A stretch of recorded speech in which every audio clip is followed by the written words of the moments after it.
আমাদের internet module যেটা আছে সেটা আমরা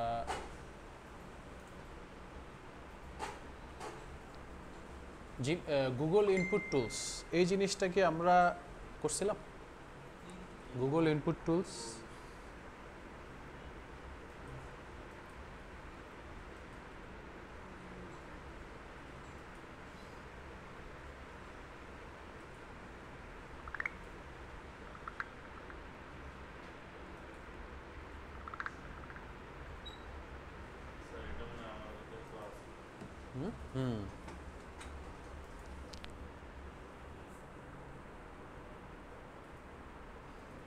তো গুগল ইনপুট টুলস কী জিনিস?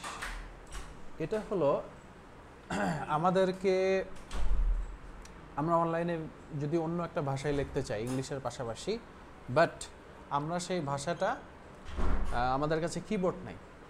মনে করেন আমি আরবি ভাষায় লিখতে চাই, কিন্তু আরবি ভাষার কিবোর্ড আমার কাছে নাই। সো আমি জানি না আমি কী লিখতেছি। সো আমি লিখবো ইংলিশে। হ্যাঁ, করেছিলাম না? আচ্ছা, তাহলে গুগল ইনপুট, হ্যাঁ,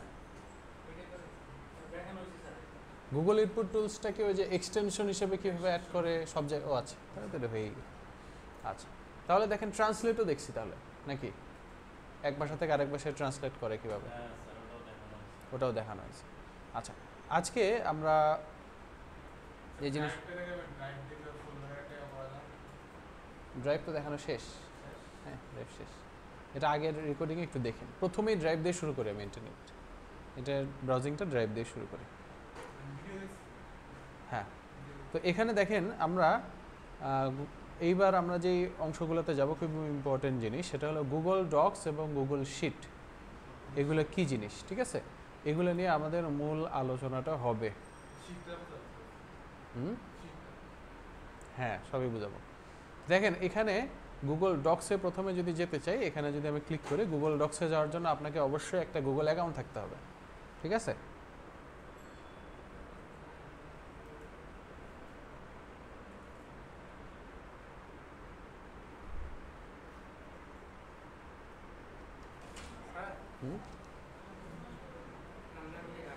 কে? ও আচ্ছা আচ্ছা, আসতেছে। ভালোই হয়, কিন্তু তারা কি করবে কি না আমি ঠিক শিওর না। তাদের ডিজাইন অনুসারে তারা কাজ করবে। আমি যে দেখি কথা বলে আগে।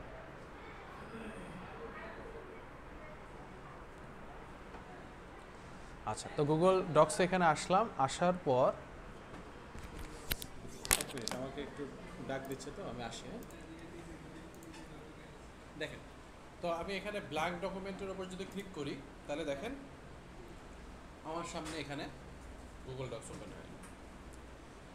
গুগল ডক্স মূলত এখানে কি কাজ করে? এখানে আমরা বেশিরভাগ সময় যে কাজটা করি সেটা হলো কন্টেন্ট রাইটিং বা কোনো ধরনের ডকুমেন্ট রেডি করি। ডকুমেন্ট রেডি করার পর সেটা সবার সাথে যাতে খুব কুইকলি শেয়ার করা যায়, ঠিক আছে? এই কাজগুলো আমরা করি। বা একটা ইমেল ড্রাফট রেডি করি, মিটিং নোটস, টেমপ্লেট আছে অনেকগুলো, আপনি দেখতে পারেন। এই যে ব্র্যান্ড অ্যাসেট, হ্যাঁ, তারপরে বিজনেস প্রপোজাল, ক্যাম্পেইন ব্রিফ, এরকম ছোটো ছোটো আমরা কাজগুলো করে থাকি। বা আপনাদের ক্লাসে যে অ্যাটেন্ডেন্স নেওয়া হয় সেটা অবশ্যই এই গুগল শিটে নেওয়া হয়। তো এই ধর কারো ডিটেলস দিতে যাচ্ছেন, সেই ডিটেলস এখানে রেখে দিতে পারেন, ঠিক আছে? এই কাজগুলো আপনি এখানে করতে পারেন। তো দেখেন এখানে গুগল ডক্সের এই জায়গাতে এটা হলো প্রথমে টাইটেল দিতে হবে আমাকে, যে এটা কী বিষয়ে আমি কাজ করতেছি, ঠিক আছে? তো এখানে ক্লিক করে আমি একটা টাইটেল দিলাম।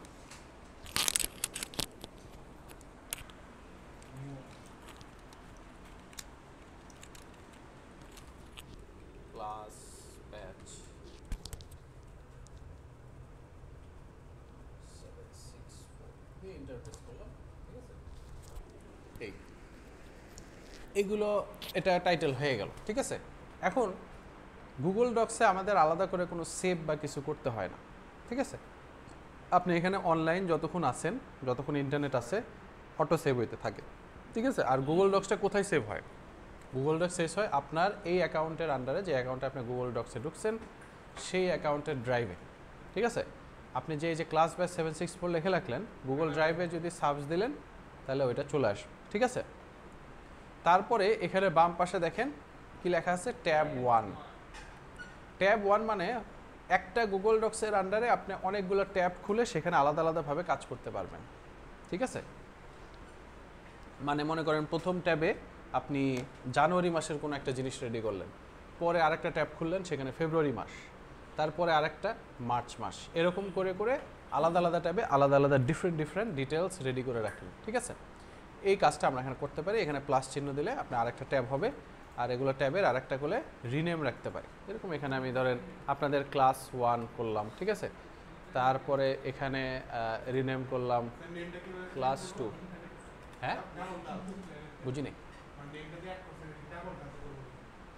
এখানে ক্লিক করে রিনেম, ঠিক আছে, ক্লিক করে রিনেম দেবেন, তাহলে যে ক্লাস 1 2 এভাবে আসে, এ প্লাস দিলে আরেকটা আসবে, সেটা ক্লাস 3।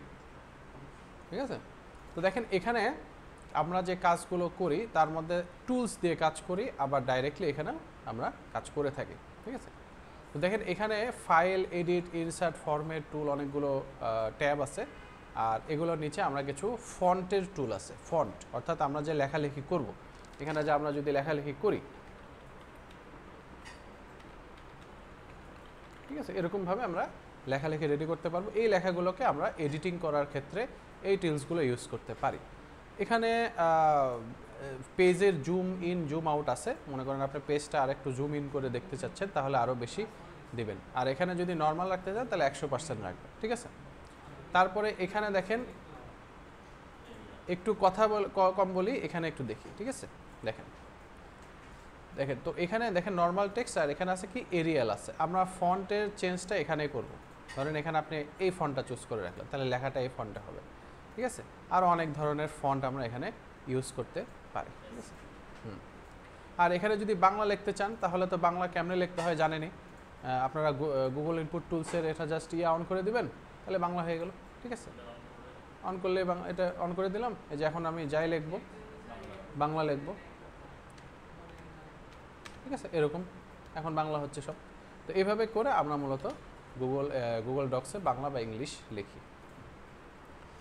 তো এখন এগুলোকে চেঞ্জ করার জন্য এই যে বড় ছোট করা যায়, বড় ছোট আমরা করতে পারি, বোল্ড করতে পারি, যে কোনো অংশ যদি হাইলাইট করতে চাই।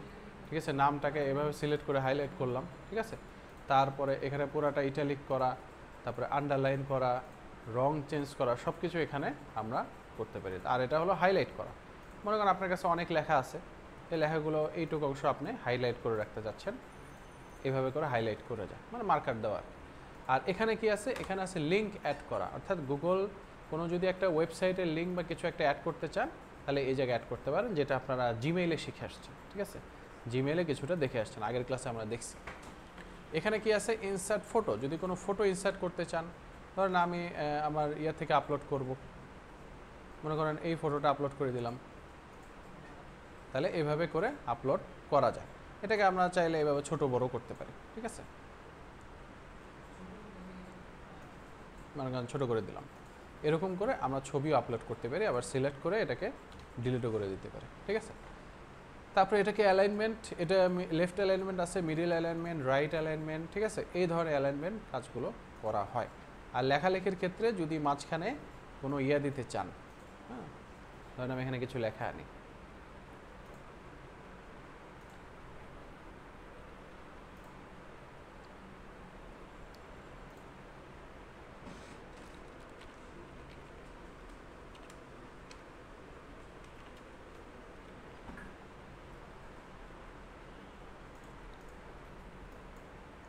ঠিক আছে, ধরেন এই লেখাগুলো এখানে আছে, এই লেখাগুলোর মাঝখানের প্যারাগ্রাফের যে গ্যাপগুলো, ঠিক আছে, এই যে এখানে গ্যাপগুলো আমি বাড়াইতে পারি।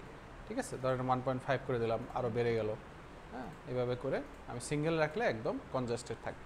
তো এইভাবে করে আমরা প্যারাগ্রাফও দেখি। ঠিক আছে, তো এইগুলো হলো সিম্পল বেসিক রুল একটা গুগল ডক্সে আমরা লেখালেখির ক্ষেত্রে।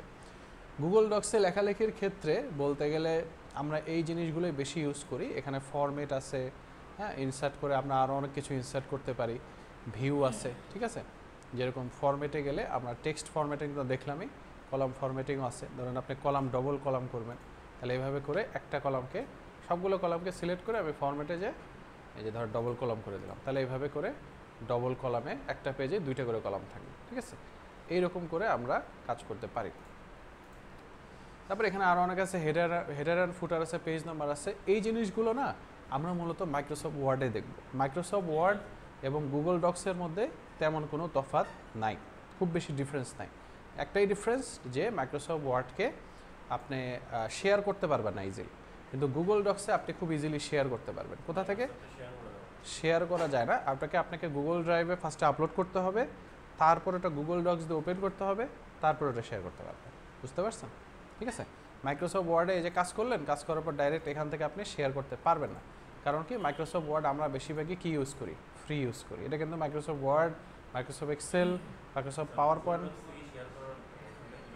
হ্যাঁ দেখাচ্ছি।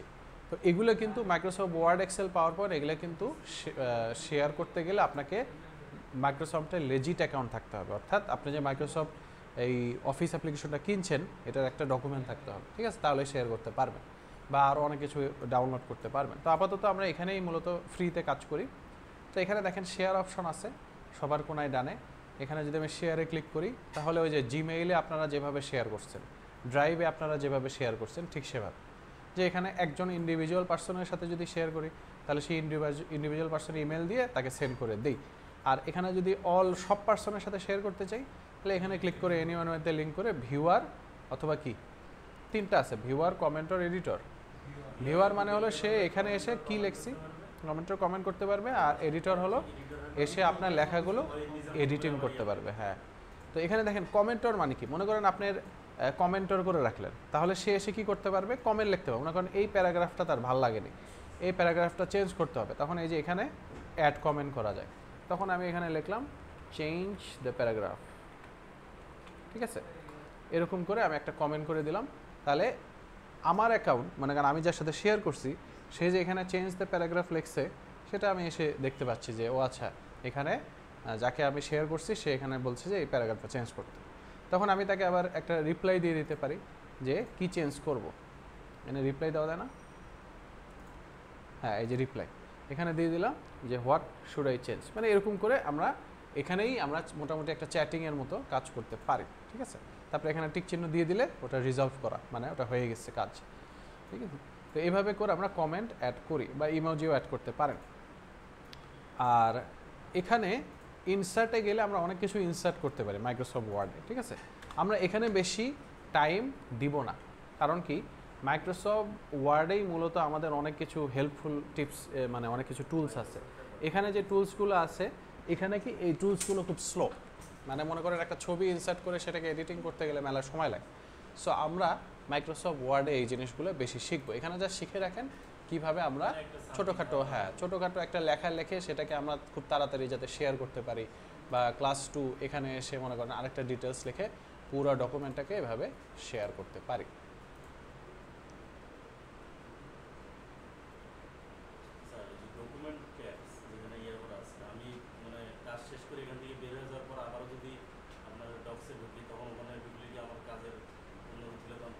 হ্যাঁ, মনে করেন ডক্স আপনি এটা সরাই দিলেন, আপনি এখানে এসে আবার গুগল ডক্সে ঢুকলেন, ঠিক আছে?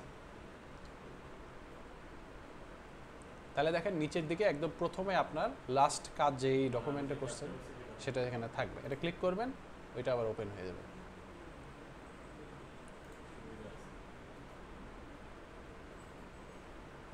ওই জিনিসটা গেল কই। ভয়েস টাইপিংও আছে, যদি এটা মূলত মোবাইলে বেশি ইউজ করে, বা আপনি এখানে ইউজ করতে পারেন, ঠিক আছে? কারণ আমার এখানে মাইক্রোফোন লাগানো আছে, আমি যদি দেখি এখানে ভয়েস টাইপিং করি,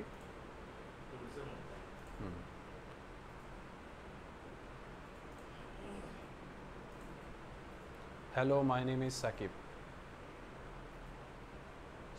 হ্যাঁ হয়ে গেছে, ঠিক আছে? এভাবে করে আমি যা বলতেছি তা এখানে কিন্তু উঠে যাচ্ছে, ঠিক আছে? ইংলিশে এখানে আপনি চাইলে গুগল ইনপুট টুলসে বাংলা যদি করেন, আমার নাম সাকিব, বাংলাটা হয় না, বাংলা সাপোর্ট করে না, ঠিক আছে? মানে ইংরেজিতে বাংলা আসতেছে, ঠিক আছে? বাংলা আপনাকে এটা অব্রতে সাপোর্ট করবে, ঠিক আছে? আপনি যদি মানে ফোনে যখন অবরোহণ করবেন, তখন ওখানে আবার আছে একটা ছোট্ট থাকে, এরকম মাইক্রোফোন থাকে, ওটা অন করে আপনি বললে ওটা ভয়েস টাইপিং হয়, জানেন তো নাকি? হ্যাঁ, ফোনের যে কিবোর্ড আসে না, অব্র কিবোর্ড, ওখানে সবার ডান পাশের উপরে এরকম মাইকের চিহ্ন থাকে, ওটা ক্লিক করলে দেখবেন বলবে যে, হ্যাঁ করে দেখতে পারেন, দিয়ে আপনি বললে ওটা এখানে চলে আসে। বাংলা অভ্রটা ফার্স্টে অন করে নিতে হয়, ঠিক আছে? এই আমি যেটা দেখাতে যাচ্ছিলাম সেটা খুঁজে পাচ্ছি না, এটা জানি কোথায়, মানে ও এখানে আপনি সাবস্টিটিউশন করতে পারেন। মনে করেন আমাকে আমার কোম্পানির নাম বারবার লিখতে হয়। আমার কোম্পানির নাম হলো digital marketing solution private limited, বিশাল বড় নাম। সো আমি চাচ্ছি যে আমি একটা সংক্ষেপে কিছু একটা লিখবো, যেরকম ডিএমএস, আর সেটা অটোমেটিক্যালি আমার এখানে লেখা আসবে এরকম। হ্যাঁ,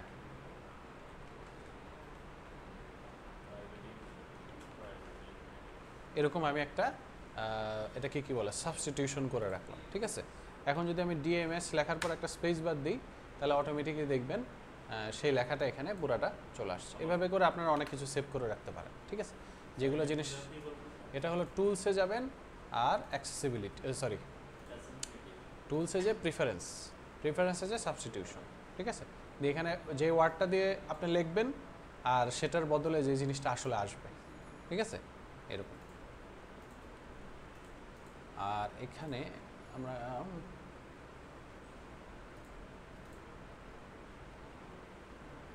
আমি ইয়াটা খুঁজে পাচ্ছি না, যে ওই আপনি এটাকে লক করে রাখতে পারেন।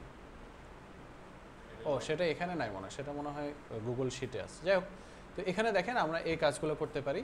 আর মাইক্রোসফট গুগল ডক্সে যদি আপনি টেবিল আনতে চান, মাঝে মধ্যে আমাদেরকে ছোটোখাটো বিষয়ে টেবিল আনতে হয়। তো ইনসার্টে যে এখানে আপনি চাইলে এই যে টেবিল আছে, টেবিল আনতে পারেন। টেবিলে যে হ্যাঁ, টেবিলে যে এখানে টেবিলে কয়টা ঘর আনবেন, মনে করেন আপনি 5টা ঘর আনবেন, 5টা ঘর ক্লিক করলেন, তাহলে 1 2 3 4 5 6 7 8 9 10 এরকম। এটা কি 5টা কি রো আসছে, এই যে এটা 1 2 3 4 5টা রো, আর কলাম আসছে কয়টা, 2টা। বুঝতে পারছেন? এইভাবে কিন্তু কাউন্ট। হ্যাঁ হ্যাঁ, বাড়াতে পারবেন। এখানে ইয়ে করে আমরা কলাম বানাতে, এগুলো টেবিল সব কিছু আমরা মাইক্রোসফট ওয়ার্ডেই দেখব, ঠিক আছে? তো এটা রাইট ক্লিক করে এখানে ডিলিট করে দিতে পারেন, ডিলিট টেবিল, পুরো টেবিলটাই ডিলিট হয়ে গেল, ঠিক আছে? এরকম করে আপনি এখানে আগের থেকেই ইনসার্টে যে টেবিলটা ঠিক করে নেবেন, যে কয়টা কলাম। মনে করেন আমি এরকমভাবে বড় করে করতে পারি, ঠিক আছে? এইভাবে নিচে যাইতে পারে না, সমস্যা নেই, ঠিক আছে? Building blocks. তারপরে এখানে স্মার্ট চিপস আছে। স্মার্ট চিপস এগুলো আমরা এক্সেলে, গুগল শিটে বেশি ইউজ করি। লিঙ্ক, ড্রয়িং, চার্ট, সব কিছু একটা একটু শিখবো আমরা। ব্রেক, পেজ ব্রেক, এগুলো মাইক্রোসফট ওয়ার্ডে আছে। বুকমার্ক, পেজ এলিমেন্ট, ঠিক আছে? এই জিনিসগুলো এখানে আমাদের মূলত দরকার নাই। আমরা মূলত মূল কাজ হলো গুগল শিটে। এখানে জাস্ট আমরা ছোটোখাটো, আমাদের অফিসে আমরা যেটা ফর্মালি করি সেটা হলো যে জাস্ট ছোটোখাটো কন্টেন্ট লিখি, বা কোনো একটা ডকুমেন্ট বা কিছু একটা রেডি করে সেটা তাড়াতাড়ি শেয়ার করার জন্য এখানে শেয়ার করি। বাট যদি কোনো ডিজাইন করতে হয়, মনে করেন একটা লেটার হেড ডিজাইন করা বা কিছু প্রপোজাল ডিজাইন করা, তাহলে সেক্ষেত্রে আমরা মাইক্রোসফট ওয়ার্ডে কাজ করি, ঠিক আছে?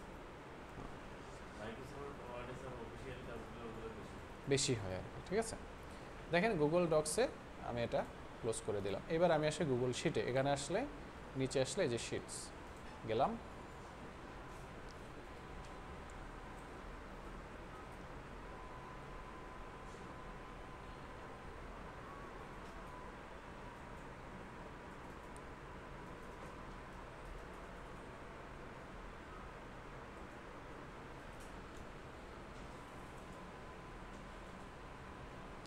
তো এখানে গুগল শিটে আসার পর একটা ব্ল্যাঙ্ক স্প্রেডশিট খুললাম।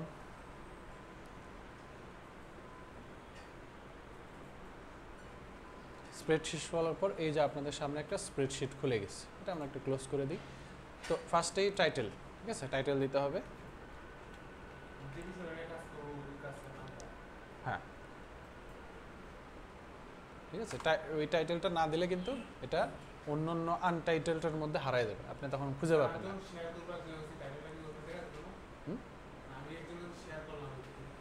হ্যাঁ, টাইটেলটা তার কাছে আসবে, এগুলো শো করবে সব, ঠিক আছে? সবই দেখতে পারবে সে। যদি এডিটর করেন তাহলে সে সেটা এডিটও করতে পারবে, টাইটেলটা এসে চেঞ্জ করে দিতে পারবে, ঠিক আছে? তো দেখেন গুগল শিটে মূলত আমাদের এখানে কি আছে, আমরা মূলত এটাকে কি কাজ করি, এখানে হলো আমরা ডাটা এন্ট্রি করি। ডাটা এন্ট্রি করি, আমাদের কি ডাটা থাকতে পারে? আমাদের ফাইন্যান্সিয়াল ডাটা থাকতে পারে, আমাদের প্রযুক্তি পাঠশালা ইনস্টিটিউটে আপনাদের ডাটা আছে, আমি যে প্রেজেন্ট নেই, ঠিক আছে, এই প্রেজেন্টটা কিসে নেই? গুগল শিটেই তো নেই। যে অফিস অ্যাপ্লিকেশন ব্যাচ কত 764, আজকে কে কী অবস্থা দেখি। আগের ক্লাসে কেউ আসে নাই।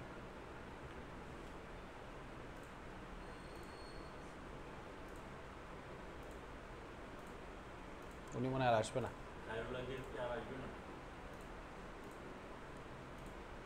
ঠিক আছে,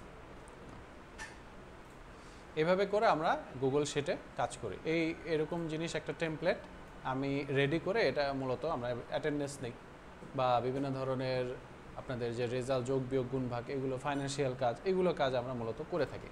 তো এখানে ফার্স্টে করার জন্য আপনাদেরকে বেসিকটা বুঝতে হবে। যেরকম এখানে ওপরে যে জিনিসগুলো আছে এ বি সি ডি, এগুলো কি? এগুলোকে বলা হয় কলাম। কলাম দেখে মনে হচ্ছে এখানে জেড পর্যন্ত আছে, বাট আপনি যদি এখানে ক্লিক করতে থাকেন বা এই যে এখানে ক্লিক করে ইনসার্ট ওয়ান কলাম রাইট, তাহলে একটা করে একটা এরকম বের হয়ে যাবে। ঠিক আছে, আরও কলাম বাড়তে থাকে। হ্যাঁ, কলাম কমাবেন? ফার্স্ট টাইম শুনলাম কেউ কলাম কমায়। কলাম তো আরও বাড়ায়। কলাম মনে করো আপনি এই যে পর্যন্ত করেন সেই পর্যন্ত করলেন, বাকি এক্সট্রা কলাম থাকলো, সমস্যা নেই। ঠিক আছে, আর এই পাশে রো আছে 1 2 3 4, এগুলোকে রো বলা হয়। আপনি যদি নিচে যাইতেই থাকেন তাহলে দেখবেন অনেক রো আছে। এক্সেলে মূলত যেটা হয় যে ডান পাশে কলাম হয় 16,000টা কলাম থাকে, আর নিচে হলো 10 লাখ রো থাকে। ঠিক আছে, একটা শিটে। এটা হলো শিট 1-এ আমরা কাজ করতেছি। ওই যে মাইক্রোসফট গুগল ডক্সে যেরকম আমরা ট্যাব 1 ট্যাব 2-তে কাজ করলাম না, এরকম এখানেও শিট 1-এ কাজ করতেছি। প্লাস চিহ্ন দিলে এখানে শিট 2 তৈরি হবে। শিট 2-এ আবার আমরা আলাদাভাবে অন্য ডকুমেন্ট নিয়ে কাজ করতে পারবো, বাট সব ডকুমেন্টের মূল টাইটেল হবে এটা, ওই বিষয় নিয়েই যাতে পরের শিট 2-তে থাকে। ব্যাচ 764-এর ডিটেলসই জানে আমার পরের শিটে থাকে, বুঝতে পারছেন? এরকম করে আর কি কাজ করে। তো এখানে কলাম আর রোয়ের নিয়ে মূলত কাজ। তো এখানে প্রত্যেকটা মাঝখানে যে এই জিনিসগুলো আছে, এগুলোকে কি বলা হয়? Cell, CELL, cell. এই সেলগুলোর নামকরণ করা হয় কলাম এবং রো অনুসারে। মনে করেন একটা সি কলামে 4 নম্বর রো আছে, তাহলে এটার নাম হয় C4, যেটা এখানে সুন্দর করে লেখা আছে। এই সেলটার নাম কি? F8, সুন্দর করে লেখা আছে। এটাকে বলা হয় নেম বক্স। আর প্রত্যেকটা মানে সেলগুলোতে আপনি চাইলে এখন ডিটেলস এডিটিং করতে পারবেন, লেখালেখি করতে পারবেন। ঠিক আছে, মনে করেন একটা ডাটা এন্ট্রি করার জন্য আমাদের কি দরকার, এই জিনিসটাকে বোঝেন। একটা ডাটা এন্ট্রি করার জন্য সেই ডাটার একটা হেডিং দরকার। ঠিক আছে, যেমন প্রযুক্তি পাঠশালা ইনস্টিটিউটের ডাটাই ধরেন। মনে করেন আমি ওখানে ওই যে স্টুডেন্ট কাউন্সিলর যারা বসে থাকে তাদের মতো বসে আছি। ঠিক আছে, আমার কাছে স্টুডেন্ট আসে, তাদের কাজ কি? আপনাকে ভর্তি করানো, আপনাকে ডিটেলস বোঝানো। তাহলে আপনি ডিটেলসটা বুঝলে আপনি যাতে ভর্তি হন, সেই ডিটেলস, সেই জিনিসগুলো যে আপনারা আসতেছেন, সেই আসার ডাটাটাও আমরা কালেক্ট করি, তাই না? তো মনে করেন একটা স্টুডেন্ট আসছে, তার কি কি ডাটা আমার কালেক্ট করতে হবে, এই জিনিসটা আপনার বুঝতে হবে। ঠিক আছে, এইটা কিন্তু আপনার নিজের মাথা থেকে আসতে হবে। ডাটা নিয়ে কাজ করার আগে আপনাকে আগে বুঝতে হবে যে কি ডাটা এন্ট্রি করব, তার সম্বন্ধে কোন ইনফরমেশনগুলো আমার দরকার। বা ধরেন আপনি একটা শপিং মার্টে বসে আছেন, শপিং মার্টে ধরেন আপনি ওখানে রিসেপশনে বসে আছে, সবাই এসে কিনতেছে, আপনার কাছ থেকে চেক আউট করে যাচ্ছে, চেক আউট কাউন্টারে বসে আছে। তাহলে একটা চেক আউট কাউন্টারে বসে আপনার কী কী ডাটা ইনক্লুড করতে হবে, যে কাস্টমারটা জিনিসপত্র আপনার কাছ থেকে কিনলো। বা একটা ব্যাংকে থাকলে কী কী ডাটা ইনপুট করব, এই জিনিসগুলো আমরা এখানে ফার্স্টে হেডিং আকারে দিব। তো ফার্স্টে আমার কি লাগবে? ডেট লাগবে, সে কোন তারিখে আমার কাছে এখানে প্রযুক্তি পাঠশালা ইনস্টিটিউটে আসছে। তারপরে কি লাগবে? তার নাম। তারপরে সেলে আমার কি লাগবে? তার ফোন নং। তারপরের সেলে আমার লাগবে তার অ্যাড্রেস। তারপরের কলামে, এটা কলাম বলতেছি, সরি আমি সেল বলতেছি বারবার, কলাম। তারপরের কলামে আমার কি জিনিস লাগবে? তার ইমেল। জেলা দিয়ে আমি কি করব? ইন্টারেস্টেড কোর্স, সে কোন কোর্সে ইন্টারেস্টেড। ঠিক আছে, সে কোন কোর্সে ভর্তি হতে ইচ্ছুক। তারপরে যে জিনিসটা লাগবে সেটা হলো হাউ মাচ ইন্টারেস্টেড, ঠিক আছে, যে সে কতটুকু ইন্টারেস্টেড। আচ্ছা, এটা ইন্টারেস্টিং না, মনে করেন এটা অ্যাডমিশন ভর্তি করাইতেছি আমি, তাহলে ফার্স্টে তার লাগবে যে কোন কোর্সে অ্যাডমিটেড, অ্যাডমিটেড কোর্স। তারপরে হলো কি টোটাল পেমেন্ট তাকে কত করতে হবে,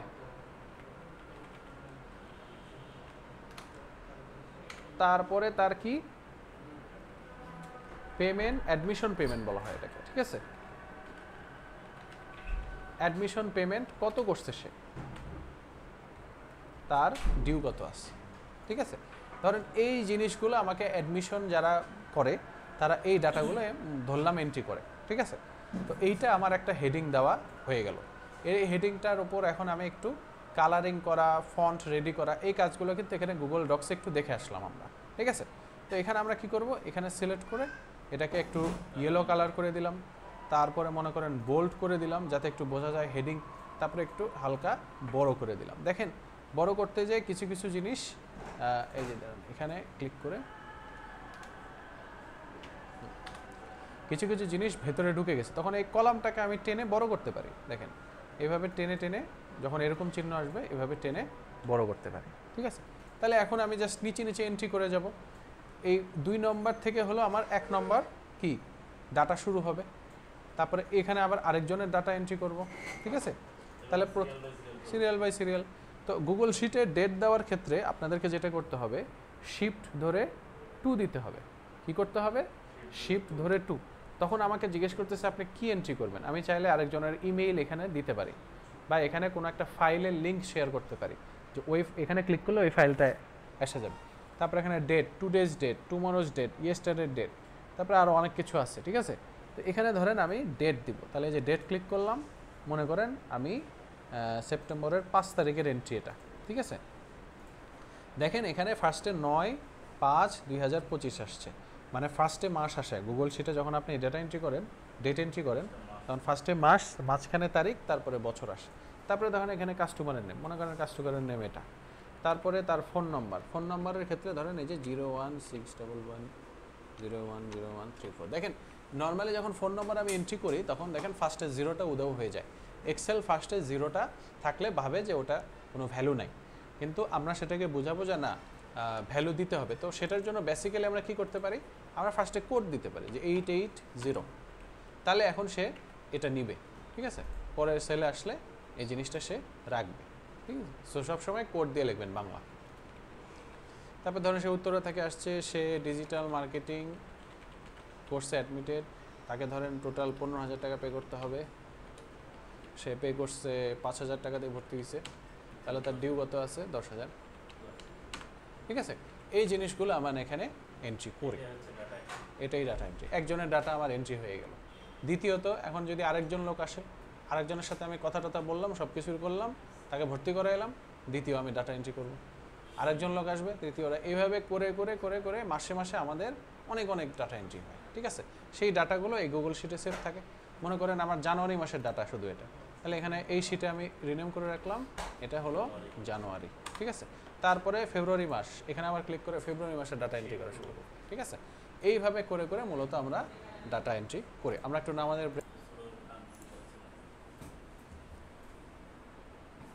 সেলগুলোর সাইজ ছোটো করবেন তাই বলতেছেন নাকি? এই দেখেন সেলগুলোর সাইজ ছোটো করা যায় না, আপনার কলামের সাইজ ছোটো করলে এই সেলটা ছোটো হয়ে যায়, বুঝতে পারছেন? এই যে এই জায়গায়, এই জায়গায় ধরে তারপরে টানানো, বুঝতে পারছেন?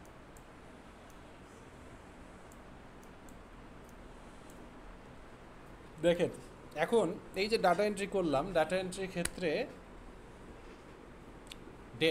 ডেটের ক্ষেত্রে আমরা এই ডেট ফরম্যাটটা আমার ভালো লাগতেছে না, মনে করেন আমি একটু সুন্দর করে ডেটটা লিখব, তাহলে সেক্ষেত্রে আমরা কি করতে পারি, আমরা এখানে ডেটের ফরম্যাটিং করতে পারি। কেমন, মনে করেন আমি কি এখানে শুধু এই একটা সেলে লিখবো না নাকি নিচে নিচে আরও লিখবো ডেট, আরও লিখবো না, একটা তো ডাটা না, আরও হাজার হাজার ডাটা এন্ট্রি হবে, এখানে নিচে আরও ডেট আসবে। তাহলে এখানে কি করতে হবে, আগের থেকেই সব সিলেক্ট করে রেখে ডেট ফরম্যাটিংটা চেঞ্জ করতে হবে। আমি শুধু শুধু একটা সেলকে ধরে এই কাজটা করি, তাহলে শুধু এই সেলটাতে ডেট ফরম্যাটিং চেঞ্জ হবে, এগুলোতে চেঞ্জ হবে না।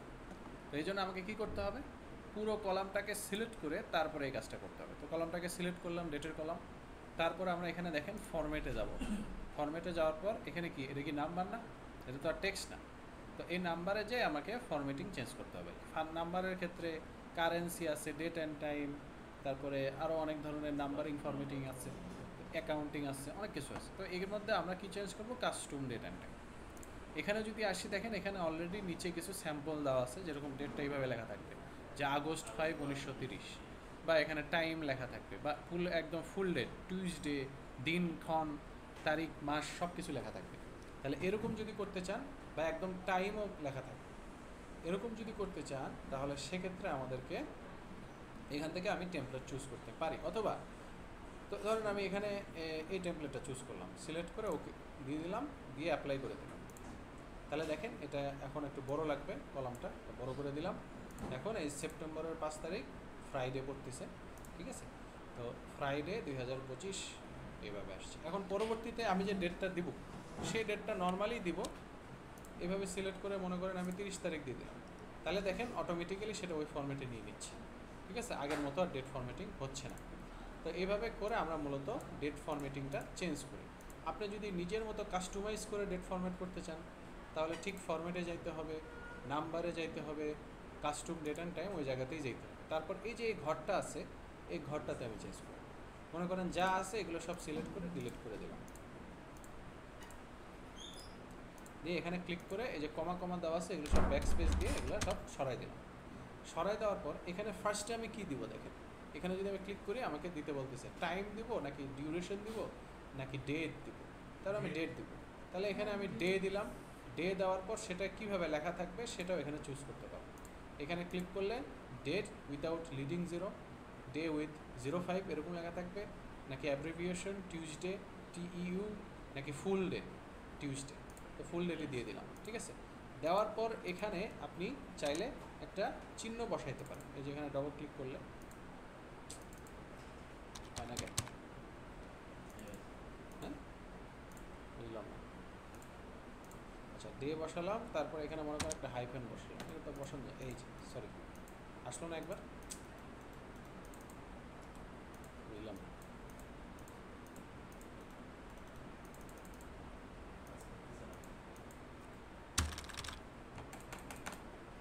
যাই হোক এখানে ফার্স্টে ডে দিল, তারপরে আপনি একটা কমা বা কিছু একটা দিতে পারেন, আপনারা ট্রাই করে দেখতে পারেন আপনাদের মনে হয় কিনা, ঠিক আছে। তারপরে ধরেন আপনি কিছু একটা দিলেন আপনার মতো করে চিহ্ন, তারপরে এখানে সিলেক্ট করে এখন আবার ডে সিলেক্ট করলেন। ডে সিলেক্ট করে এখন আপনি বললেন যে না দিনের পাশাপাশি আমার তারিখও লাগবে, তাহলে এই যে 5 তারিখ দিয়ে দিলেন। তারপরে এই যে এখন আসছে, তারপরে এখানে একটা হাইফেন দিয়ে দিলেন। হাইফেন দিয়ে এখন আপনি আবার দিলেন মান্থ। মান্থ ধরেন 8 এভাবে না, আপনি পুরো মান্থের নাম চাচ্ছেন আগস্ট, এভাবে দিলেন।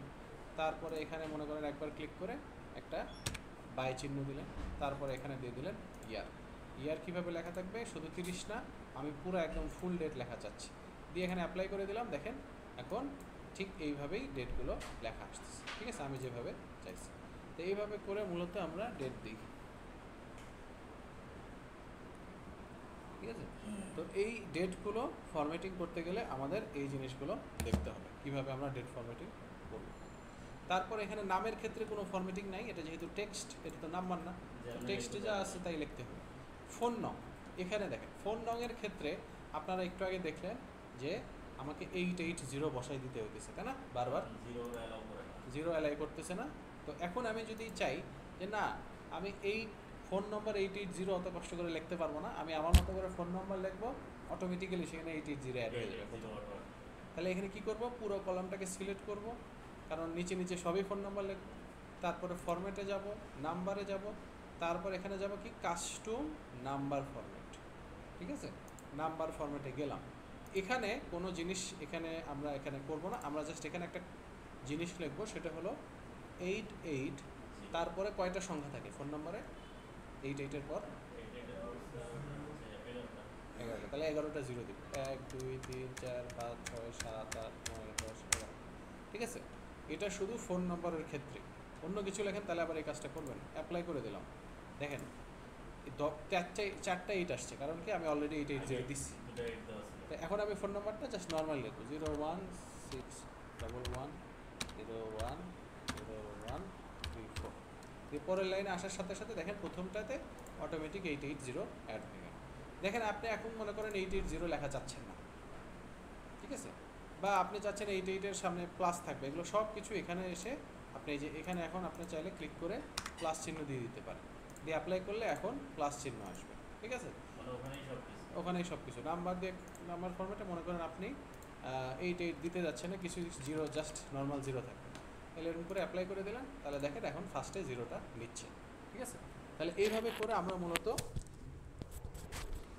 ফোন নম্বরের একটা জিনিসটা লিখে রাখি যাতে পরবর্তীতে সমস্যা না হয়। অ্যাড্রেসের ক্ষেত্রেও সেম, আমরা কোনো এখানে ফরম্যাটিং নাই। অ্যাডমিটেড কোর্স সেটাও সেম। টোটাল পেমেন্ট, এখানে এই পেমেন্ট মানে কি, এটা কি কারেন্সি না, টাকা পয়সা এগুলো জিনিস, হ্যাঁ, তাহলে ডলার বা কি আমরা কিসে কালেক্ট করতেছি, ঠিক আছে। তাহলে আমরা মনে করেন এই জায়গায় পুরো কলামটা সিলেক্ট করলাম, সিলেক্ট করে আমরা ফরম্যাটে গেলাম, নাম্বারে গেলাম, সেম জায়গায়। এবার কোথায় যাব, কাস্টম কারেন্সি না, কারেন্সিতে যাব। তারপরে দেখেন এখানে ইউএস ডলার আছে, আফগানি আছে, অনেক মানে শেষ নেই। তার মধ্যে এর মধ্যে কী আছে, বাংলাদেশি টাকা। বাংলাদেশি টাকা সিলেক্ট করলাম, অ্যাপ্লাই করে দিলাম। তাহলে এখন আমি যেটাই লিখি না কেন সুন্দর করে তার পাশে টাকা লেখা আসে, অটো এসে যাবে। তো আপনি ইয়ে অন করে যদি লেখেন, মনে করেন বাংলা অন করে লেখেন, মনে করেন আপনি এখানে লিখলেন, মনে করেন 15,000, তাহলে সুন্দর করে কি ব্যাপার ইয়াতে অ্যাড হয় না, গুগল ইনপুট টুলসে লিখলে আবার অ্যাড হয় না, কিন্তু ইংলিশ লিখলে অ্যাড হয়। বাংলা লেখার ক্ষেত্রে আপনাকে মনে হয় অভ্র অন করলে দেখে হয় নাকি, 15,000 বাংলা সাপোর্ট করতেছে না, ঠিক আছে, ঝামেলা হয়ে গেল। হ্যাঁ, না মানে ওটা তো গুগল ইনপুট টুলসের অন করছিলাম, এবার অভ্র অন করে দেখলাম হয় নাকি। আচ্ছা যাই হোক, এখানে আমরা ইচ্ছে করলে এরকমভাবে করতে পারি, আমরা এরকম সংখ্যা লিখব, অটোমেটিক্যালি পাশে টাকা চলে আসবে, ঠিক আছে। তারপরে এখানে অ্যাডমিশন পেমেন্ট, এটাও হবে টাকা, ডিউ হবে, এটাও হবে টাকা। তো পুরাটাই ভাবে সিলেক্ট করে আমরা কি করব, ফরম্যাটে যাব, নাম্বারে, তারপরে এখানে দেখেন এই যে বাংলাদেশি টাকা সামনেই আছে, এটা সিলেক্ট করে দেব। এখন এখানে যাই লিখবেন না কেন সুন্দর করে টাকা চলে আসবে। এখন আপনি মনে করেন এইভাবে টাকার চিহ্ন সিম্বল টিম্বল এগুলো দিতে যাচ্ছেন না, আপনি টাকা সুন্দর করে বাংলায় লিখবেন বা সুন্দর করে TAK এরকম লিখবেন, তাহলে সেক্ষেত্রে কী করবেন, এই পুরোটা সিলেক্ট করবেন, সিলেক্ট করে এটা মুখস্থ করে রাখেন, ফরম্যাটে যাবেন, নাম্বারে যাবেন, তারপর আমরা যাব কাস্টম নাম্বার ফরম্যাটে। এবারে কারেন্সিতে যাব না। এখানে আমরা কি করব, এখানে আমরা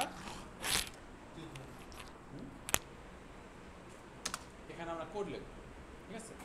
কি কোড লিখব, ফার্স্টে আপনার চিন্তা করতে হবে টাকা লেখাটা কোথায় থাকবে, প্রথমেই থাকবে নাকি পরে থাকবে, সংখ্যার পরে থাকবে, নর্মালি সংখ্যার পরেই থাকে, ঠিক আছে। তাহলে ফার্স্টে আমাকে সংখ্যা ইনপুট করতে হবে, সংখ্যাটা আমি যেটা দিব সেটাই এক্সেল নেবে, 15,000 লিখলে 15,000ই বসবে। সেই জন্য আমাকে এখানে হ্যাশট্যাগ কমা ডবল হ্যাশট্যাগ এইভাবে লিখতে হবে। আপনি যদি শুধু হ্যাশট্যাগ লেখেন তাও হবে, বাট সেই সংখ্যাটা কোনো কমা সেপারেটেড থাকবে না, মানে বুঝতে, মানে 1,000 লিখতে গেলে 1-এর পর আমরা একটা কমা দিই না, 10,000 লিখতে গেলে 10-এর পর আমরা একটা কমা দিই না, ওই জিনিসটা থাকবে না যদি শুধু হ্যাশট্যাগ দেয়। But hashtag comma double hashtag দিলে এখন এক্সেল বোঝা যাবে না আমাকে সংখ্যাটাকে কমা সেপারেট করতে হবে। নর্মালি যখন আমরা কারেন্সি লিখি, হ্যাঁ যেখানে যে কমা বের, কারণ নর্মালি আমরা যখন কারেন্সি লিখি তখন সব কমা দিই, তাই না, এটা ব্যাংকের নিয়ম, ফাইন্যান্সিয়াল নিয়ম একটা, ঠিক আছে। তারপরে যদি আপনার সাথে ডেসিমেল বসাইতে চান, মনে করেন পয়সা মানে এত টাকা এত পয়সা থাকে, ডেসিমাল মানে পয়েন্ট সামথিং, মনে করেন আপনি লিখলেন 500.56, এই জিনিসটা যাতে আসে এই জন্য আমরা কী করব, এখানে 0.00 এটাও বসাই দেবো। তাহলে এখন দেখেন যে ডেসিমাল সাথে থাকবে, যদি এটা দিতাম না তাহলে ডেসিমাল সে নিত না, জাস্ট নর্মাল সংখ্যাটা বসাই দিত।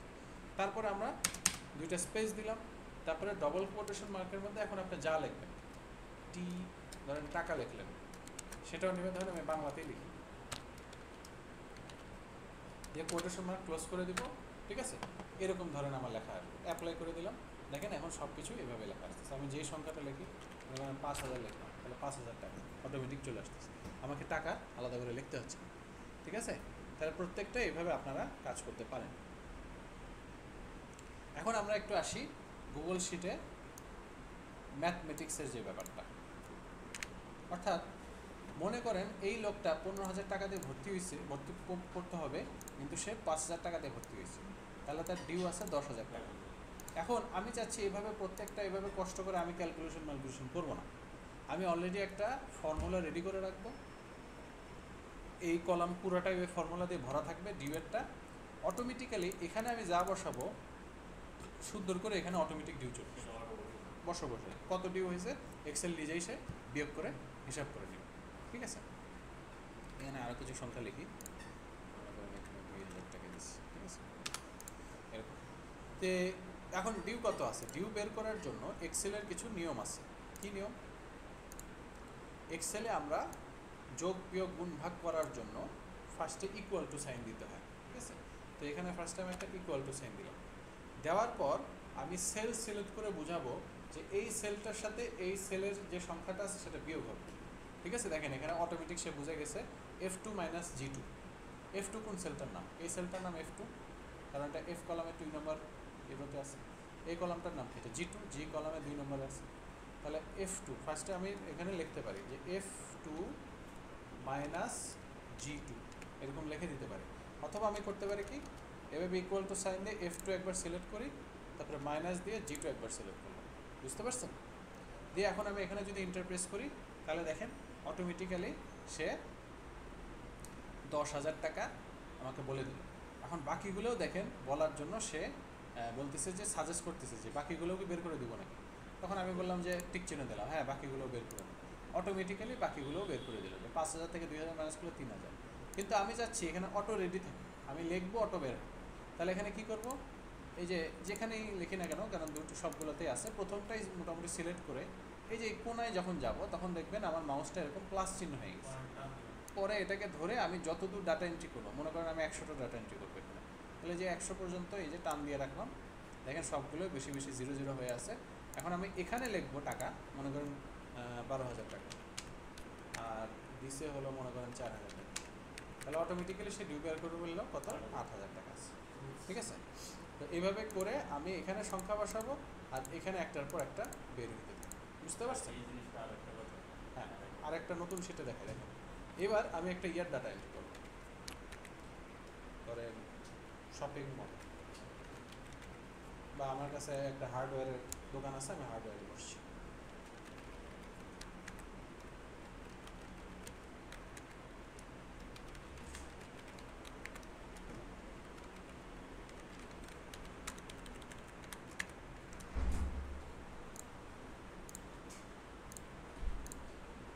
মনে করেন আমার কাছে 12 তারিখে একটা কাস্টমার আসছে, ওর নাম হলো জাহিদ। ঠিক আছে, সে আমার কাছে একটা মনে করেন প্রসেসর কিনছে। কয়টা কিনছে? 2টা প্রসেসর কিনছে। এক একটার প্রাইস কত ধরলাম 14,000 টাকা। তাহলে এখন বলেন টোটাল প্রাইস কত? এটা ফর্মুলাটা কি? কয়টা কিনছে সেটা দিয়ে গুণ দিব। একটার দাম যদি 14,000 টাকা, তাহলে দুইটার দাম কত? কী করতে হয়? 14 গুণন 2। তাহলে এখন আমি এখানে ওই জিনিসটা রেডি করে রাখবো। কীভাবে? ইকুয়াল টু সাইন দেবো, এই 2-এর সাথে গুণ দিব। গুণ চিহ্ন হলো স্টার চিহ্ন। স্টার চিহ্ন কই পাবেন?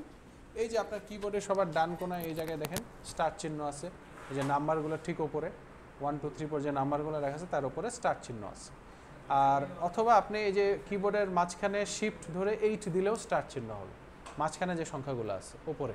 ঠিক আছে, শিফট ধরে 8 ওটা দিলেও স্টার চিহ্ন হবে। তো আমি একটা স্টার চিহ্ন দিলাম, দেওয়ার পর আমি কোন সেলটা সিলেক্ট করব? এই যে 14,000 যে সেলটাতে আছে অর্থাৎ E2 দিয়ে আমি ইন্টারপ্রেস করব।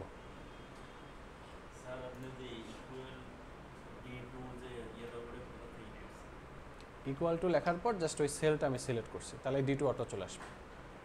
আপনি যে সেলটা সিলেক্ট করবেন সেই সেলটার নাম এখানে চলে আসবে D2, তারপরে গুণন দেবেন, তারপরে E2 সেলার, তাহলে E2 সেলটা আমি এইভাবে একবার ক্লিক করলাম, ইন্টারপ্রেস করলাম, তাহলে এখানে 28,000 টাকা আসছে। ঠিক আছে, এখন আমি এই কোনায় এই সেলটাকে একবার সিলেক্ট করব, তারপরে কোনায় ধরে নিচের দিকে টান দিয়ে রাখবো।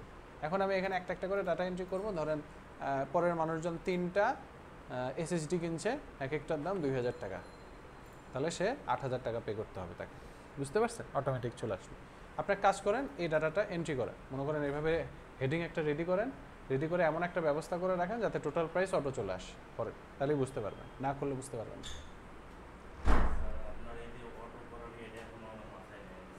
ভিডিওটা দেখলে স্যার ভিডিওটা মানে আপনি একটু প্র্যাকটিস করেন এখনই, তাহলে বুঝতে পারবেন কিভাবে কাজ করে জিনিসটা।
কোথায় জিরো নিচ্ছে না? লেখেন জিরো, অনেকগুলো লিখতে হবে তো। ফোন নাম্বার দিবেন, 0 11টা জিরো দেবেন। মানে জিরো আপনার কিবোর্ডে প্রেস করলে জিরো আসতেছে না সেটা বলতেছেন নাকি? আসতেছে, 11টা জিরো দিচ্ছেন, দেখেন ভালো করে।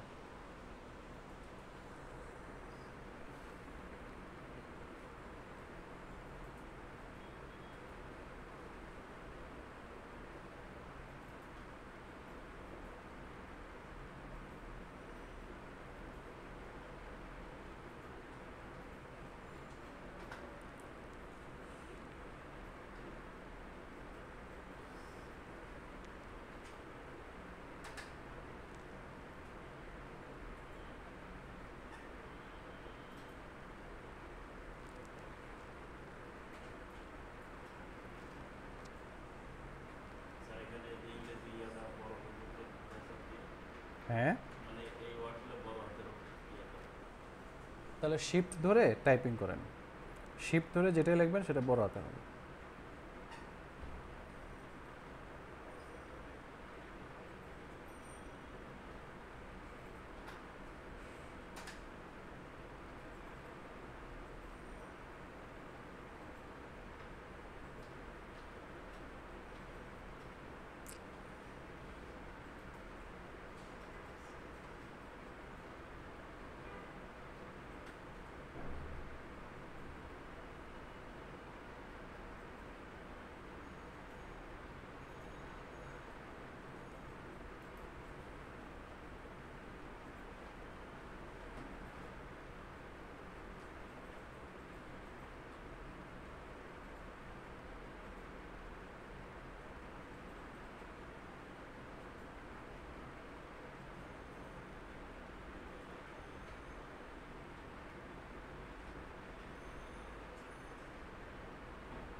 স্যার ডেটে প্রথমে যেগুলো ধরুন টুলসে দেবো না ডেটের জন্য ফরম্যাট হেডিং দিছেন না, পুরো কলামটাকে সিলেক্ট করেন ফার্স্টে, করে তারপরে ফরম্যাট যান, নাম্বার যান, তারপরে কাস্টম ডেট। পুরো ফরম্যাটটা স্যার বুঝি না, মানে সিলেক্ট করতে বলছি। এই যে কলামটাকে সিলেক্ট করার জন্য এর ওপর সিলেক্ট করবেন, তাহলে পুরো কলামটা সিলেক্ট হবে। একবার ক্লিক করলেই হবে। পরে স্যার এখন ফরম্যাটে যান,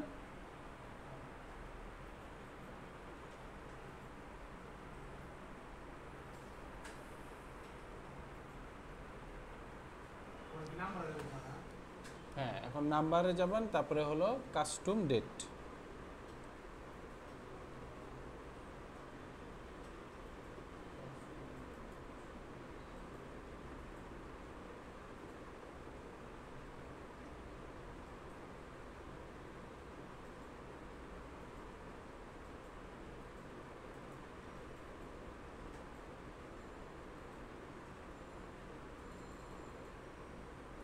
স্যার এখানে যদি আমি আমার এটা যাই করি স্যার, হুম, আপনি এখানে টাকার হিসাবে দেখেছেন, এখানে যদি আমি আমার কোম্পানির কাপড় হিসাবে করি তখন কোম্পানির কাপড় মানে কয়টা কাপড় আসছে?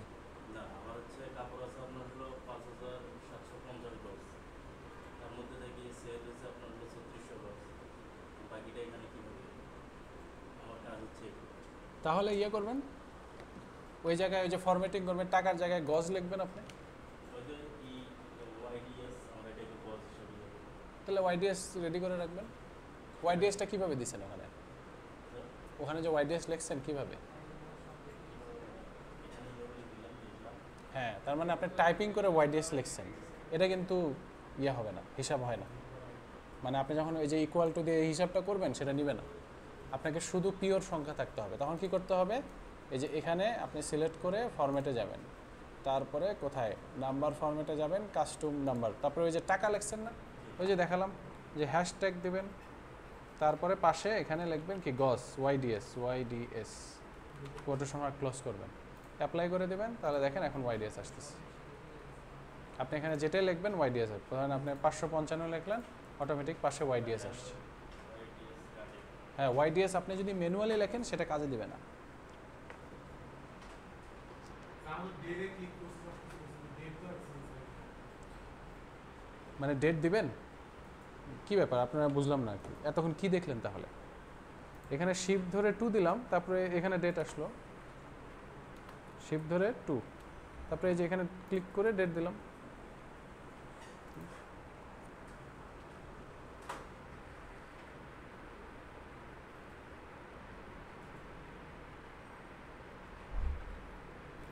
স্যার এখানে হ্যাশের সাবজেক্ট 3 শিফট ধরে 3 দেন, হ্যাশ ডট না ডট না, জাস্ট হ্যাশ দিলেই হবে, তারপরে স্পেস দেন, তারপরে কোটেশন মার্ক, শিফট ধরে এই যে এখানে এল এর একটা বাটন পর এল এর একটা বাটন পর শিফট ধরে সেই বাটনটা প্রেস করেন।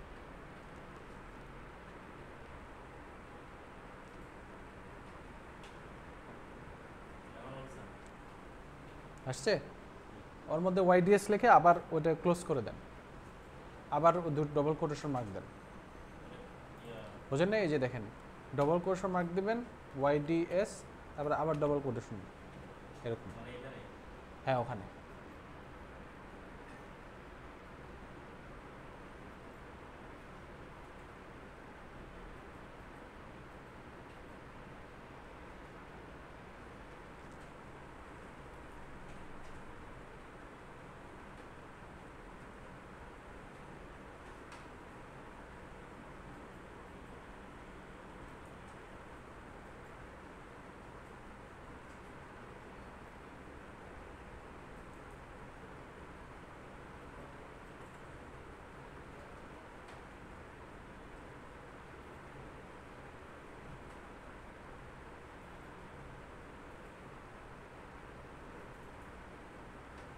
টোটাল প্রাইসের জন্য প্রথমে আমি ঢাকায় যাব না।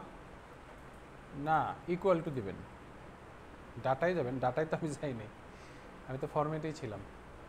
স্যার এখন দুইটাতে আসছে।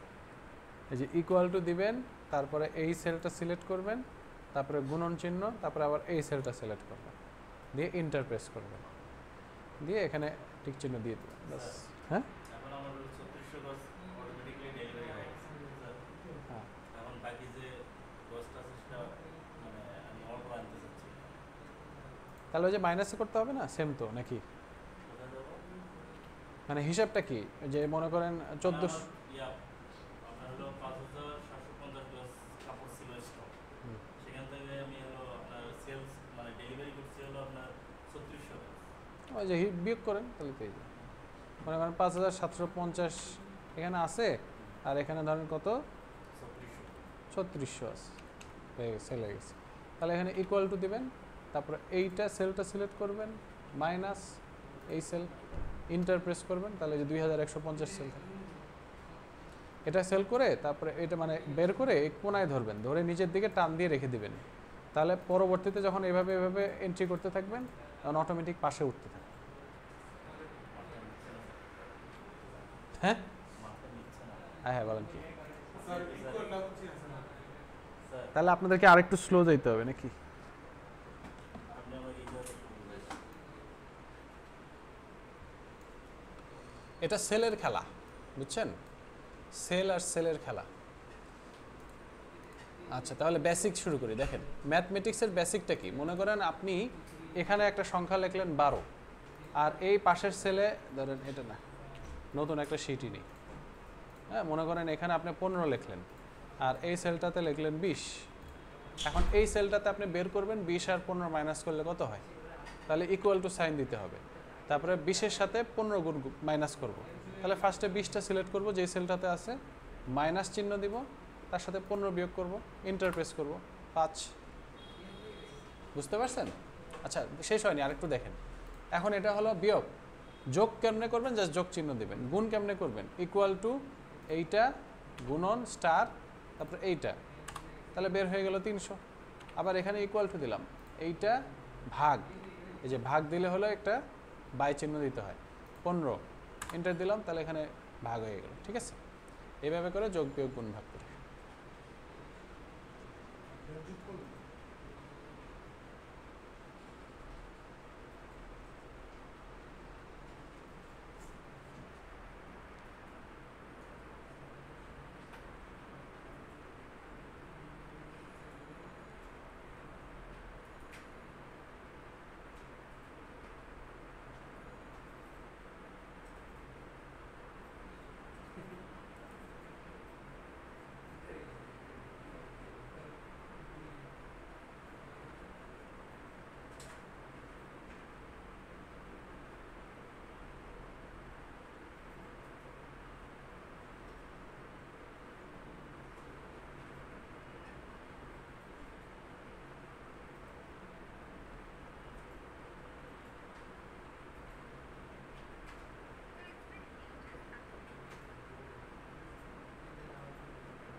স্যার আমি তো ওইটাই আনতে পারছি।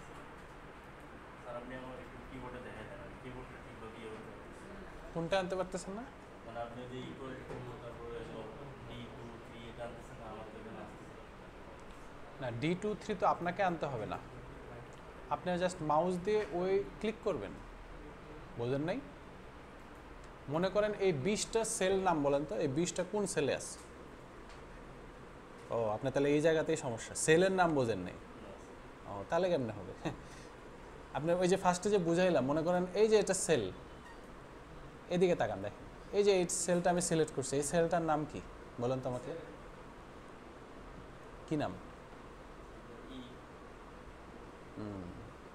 এটার নাম হলো E7, কারণ এটা ই কলামে আছে 7 নম্বর রোতে। এই সেলটা সিলেক্ট করলাম, বলেন কত, এই সেলটার নাম কি? B11, এটাকে বলতে হয় B11। 20 কত নম্বর সেলে আছে? হ্যাঁ, আর 15 আপনাকে কষ্ট করে এভাবে মিলাইতে হবে না, এই যে বাম কোণায় লেখাই আছে দেখেন B2C। তাহলে এখন যদি আমি 20 আর 15-র মাঝখানে পার্থক্য বের করতে চাই, মানে মাইনাস করতে চাই, তাহলে কোন কোন সেল আমাকে বিয়োগ করতে হবে? C2 মাইনাস B2, ঠিক আছে? বুঝতে পারছেন? সেই জিনিসটাই আমি করতেছি। তো এখন ফার্স্টে আমি ইকুয়াল টু সাইন দিলাম, তারপর C2 আমার দেখার দরকার নেই C2 কোথায় আছে, আমি জাস্ট 20টা যদি সিলেক্ট করি তাহলে অটোমেটিক্যালি C2 চলে আসবে, কারণ ওটা C2 সেলে আছে। তারপর আমি মাইনাস করলাম, মাইনাস করার পর এখন যদি আমি 15 ওই লেখাটা সিলেক্ট করি তাহলে অটোমেটিক সেলটা চলে আসবে, ওটা কোন যেই সেলে আছে সেই সেলটা দিয়ে আমি ইন্টারপ্রেস করলাম, চলে আসলো। এটাই।